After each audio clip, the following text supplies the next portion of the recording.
Davis Meadows. I've messed with the camera settings a bit. Ew, I don't like that. To hopefully get some better quality. I don't really know. I'll have to see once it's uploaded if it actually works. But yeah, it's me. Anyways, this week has been good. It's been a good week. I'm feeling good at work. Like, relatively speaking, we can be grateful we have jobs. We can be grateful we have a job that we like. And now I get to go train again. We're training legs with my friend Julie at Unreal Gym. You saw my video last week. That absolutely love. Like, that was so much fun. And I can't wait to do it all again this week. But yeah, I'm gonna go train legs at Unreal Gym with her again. What else can I say? I woke up early because last weekend I was a little bit rushing. I didn't realize, like, because like Saturday's my day to like sleep in past 6 every morning. I wake up around 5:50 or 6, so Saturday's like my day to sleep in. But last weekend I slept until 8:30 and then played on my phone too long, so I was rushing to get to the gym, and I hate being late, so we scheduled to meet at 10:30, and the drive took longer than expected, and I got there at 10:32, and I was like, no, I hate it. So anyways, this weekend I woke up early, or I slept in, but made sure I gave myself enough time. So I said you can sleep until 8:30, but it's currently 8:23, and I have my hair done, and I'm dressed, and I'm ready. So I'm gonna go do my steps now. Because I'm ready early. I'm gonna go do my steps now, cardio in my condo gym, and then I'll still have plenty enough time to go get gas for my scooter, and then be at the gym early enough to drink my pre, wait for Julie, pay for the day pass, and get it all going. Because I don't like that. Even though I was 2 minutes late, I was like, this is horrible. Like let's not rush. Like, why are we rushing? Anyways, it was not that big a deal, but I still don't like it. So, anyways, gonna go do my steps now. Peace and love. Hope you enjoy the video.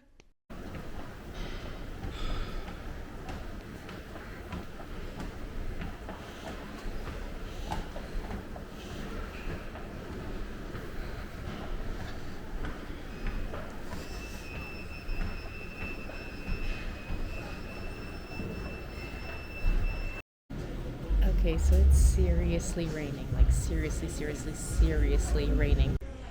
I'll show you the outside, but I got soaked on the way here. Julie is not joining me yet because it took her like an hour to call a Grab, which is like the Uber system of Southeast Asia. Hold on, I can't wait to show you. Just wait, look. Like, this is what I drove here in. Anyways, I was super wet.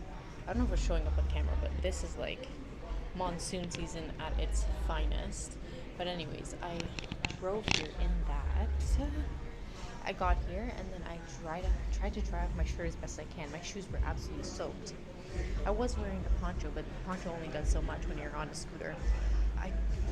My shoes are still soaked. I tried to dry some of my shirt. I blew dry it a bit. Then I drank my pre and ate my apple while I waited for Julie. She finally got a car called, but now that there's so much traffic and flooding, so she probably won't be here for a while. So I'm going to start warming up. Like, I don't know what it was with this single leg hamstring curl. The way your leg was kind of locked in there, and it wasn't a regular round pad, it was a straight back. It just kind of felt so freaking amazing and so good.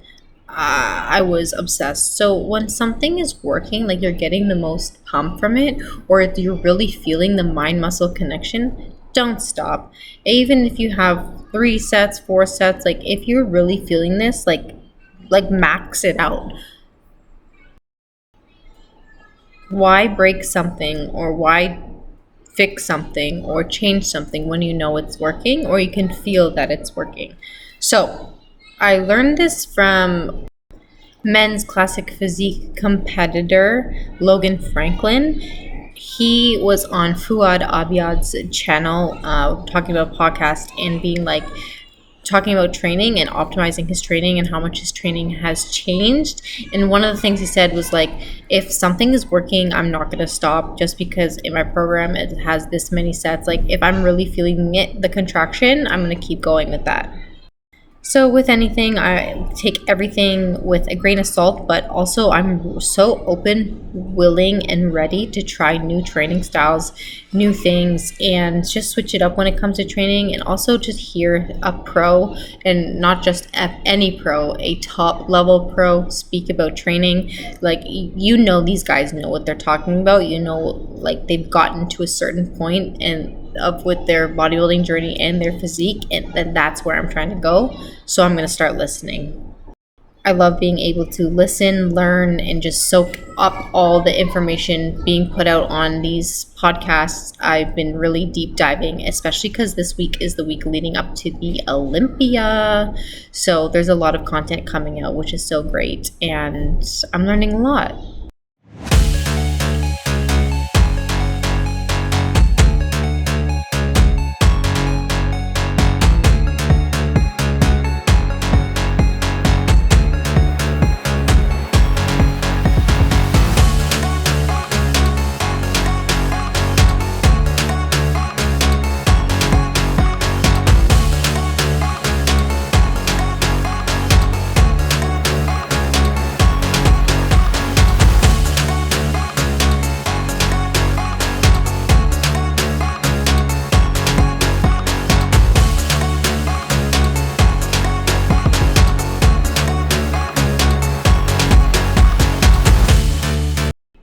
Next up, we have a pit shark machine. So I did this once back in Canada at a gym, and it felt decent. It felt okay. I just thought it was cool because I've never been on a pit shark machine. And then I tried one at a gym in Chiang Mai, Thailand, that I used to train at, and that one was much better than the one in Canada. And then I tried this one here at Unreal Fitness. Oh my gosh, this is the best pit shark machine. I don't know why. The depth is just there. The adjustments in the way the belt was sitting, I know you can adjust it down at the bottom and you can change, but the way this just was set up felt so freaking good. Like, look at the depth I'm able to get on this machine. Wow. And then the way the handlebars were, it's not too high, it's not too low. Oh, I was in love with this machine. Wow. Wow, wow, wow. Couldn't say enough great things. Also, like the striations or the cutouts in my legs at the moment, trying to get leaner, and it's working. Also, like, just look how cool, freaky, and fun my legs look in this shot. So for this, I'm really trying to push my butt back and down, not so much just an up and down movement, more of a hip hinge movement. So you see me at the top of the movement, start by bringing my butt all the way to the back of the room and then going down. So we're not trying to target more of our quads if you just go straight up and down with this pit shark, but we're trying to focus this squatting movement on our glutes. So that's why I'm hinging at the hip, sending my glutes back and then down.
Look at the rain, it's still so The bad. monsoon is no joke, guys. I left at 9:30. It is now 11:36. Brutal. Brutal. Anyways. Feels so bad. All good. Let's hit this. How do you feel the depth of it? Oh my gosh, it goes so much deeper than the one at Muscle. Yeah. And the belt is so comfortable too. Yeah.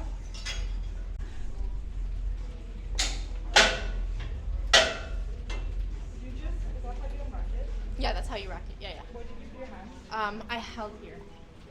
Okay.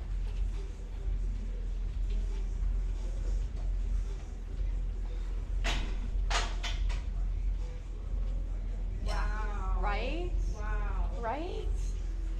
Like almost no quads too. Yeah, what the fuck? What?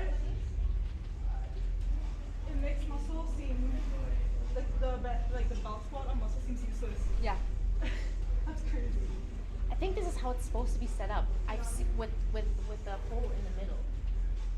Because then you can get low enough. Oh, that is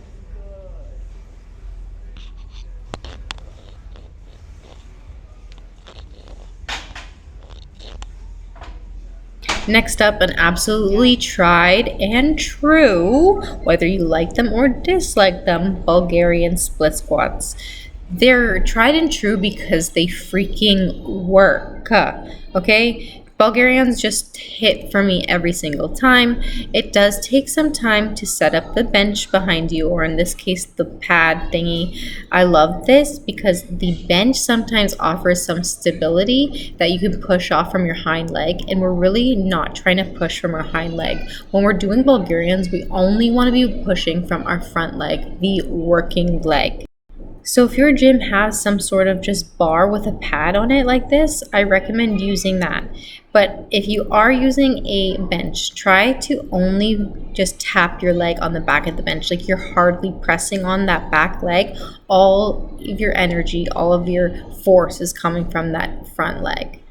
Again, you can see me here hinging from the hip. See how my torso is so far over the front of my leg, over the front of my body? It's because I'm hinging at my hips. My butt goes all the way to the back of the room and then I lean forward.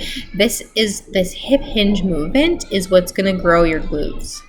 At the bottom of my movement, my leg is at like a 90 degrees. We don't want too much knee over toe.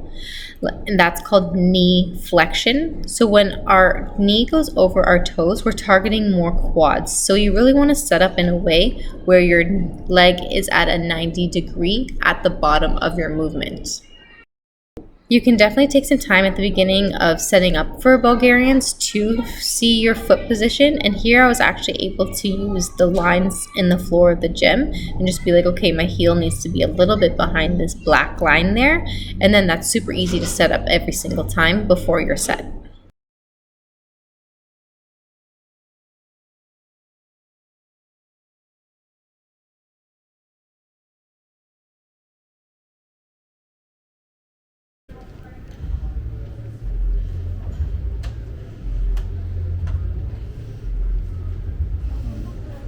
It's very good. I'm gonna do body weight first. Get a feel before I pick up my heavy ass dumbbell. If you can do something that's like, oh, that foot elevated, front foot elevated. Yeah, I was gonna do it, but I was like, how much do I want to suffer? What? I saw the blueprint this morning. I saw the. Who was that? Elisa, Exactly. Eduarda. She's so After good. some brutal Bulgarians, we're moving on to some hamstring focused RDLs. So we're really trying to make our hamstring straight. So we're going down to the bottom of the movement with the straight leg. I know I always preach hip hinge, but here we're mainly focused on keeping our legs straight. And of course you're hinging from your hip because the weight is coming down, but we're not so much trying to send our glutes to the back of the room, whether or not we're just keeping our legs straight. So we're keeping our legs straight, feeling the stretch on the back side of our body, and then we can come up. I like using a preloaded barbell for this because I find if I load the actual barbell, the weights are kind of big and you can't get the largest of stretch unless you are elevated. And when this gym didn't really have a step or an elevation we could be on, so that's why I chose to use the preloaded barbell. You can get more of a stretch, you can get deeper range of motion without the bigger plates on the side.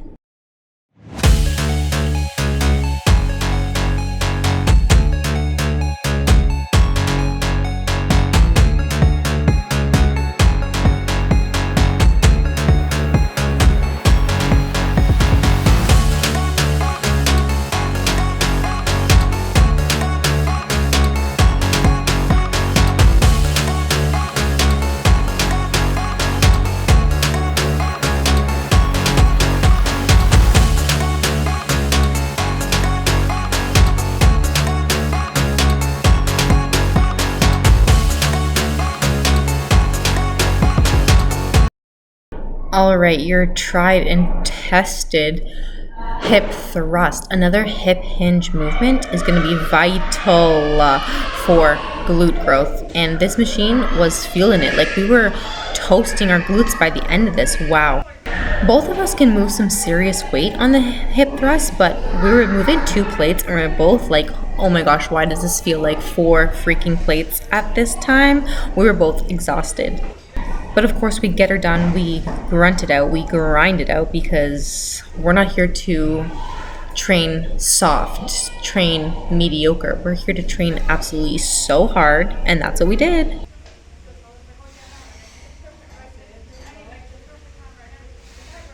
But just because it was feeling hard doesn't mean we're going to absolutely stop there.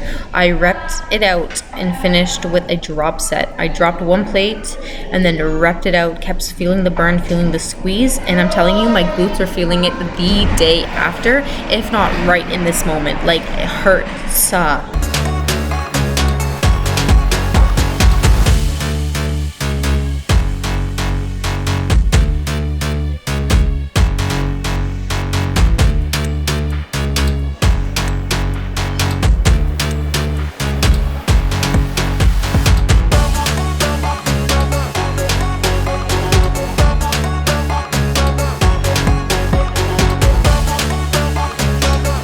Okay, so then have you ever seen those froggies or reverse hyperextensions that people do on the Smith machine?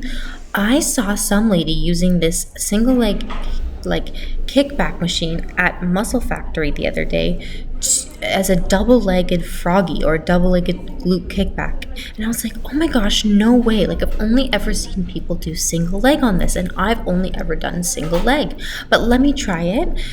It took me a bit of getting used to and like adjusting the weight, and I thought I had to start lighter, but turns out because you're using both legs, I was able to actually work way up on this, and I did this for like 4 sets of like 20 to 25. It was so freaking good.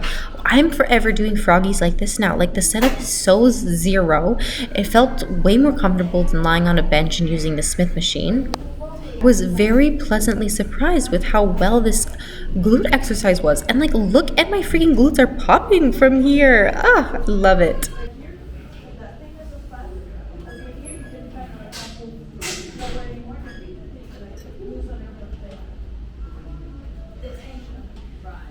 To finish off, we have our abduction, and this abduction is a little bit different than any other abduction I've seen. You're kind of leaning more back, and your legs are not so much at a 90. They're more of like outwards, so you're really not driving with your feet so much, and really driving with your knees, and that helps isolate just the glute med. This felt astronomically good. Like, oh my gosh, I feel like I've been saying that about everything, but I'm telling you, this leg day was a freaking good ass leg day.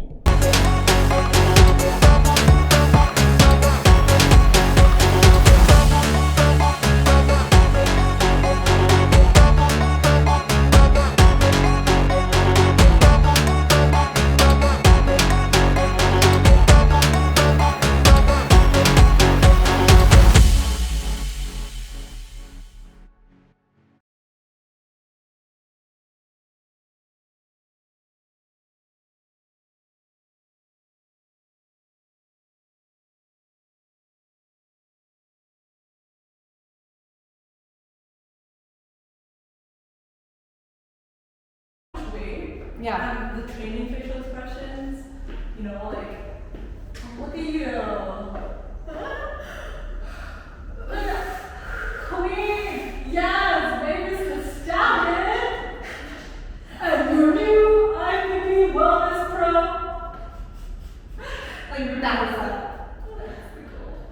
To this movie before video, you made use the snippet where you turn brown. So feet, then hips, then shoulders, no moving hands. I freaking love Julie. Like, she is such a good hype woman. She gets me there. She understands me. She is the vibe. And she, like, wow, what a great friendship. Just started from a random gym conversation. So grateful. But, like, look at the freaking posing. This is so exciting. This is like, wow, we're almost there. This is the building block. This is the road. We are very much on the road to succeeding, if not achieving if not succeeding all of my wildest dreams when it comes to bodybuilding and being her, mother freaking her. Like, I'm Mavis Meadows. You've heard it here first. It's Mavis freaking Meadows. I hope you enjoyed this video. Enjoy the rest of it of me posing. Have a great ass day.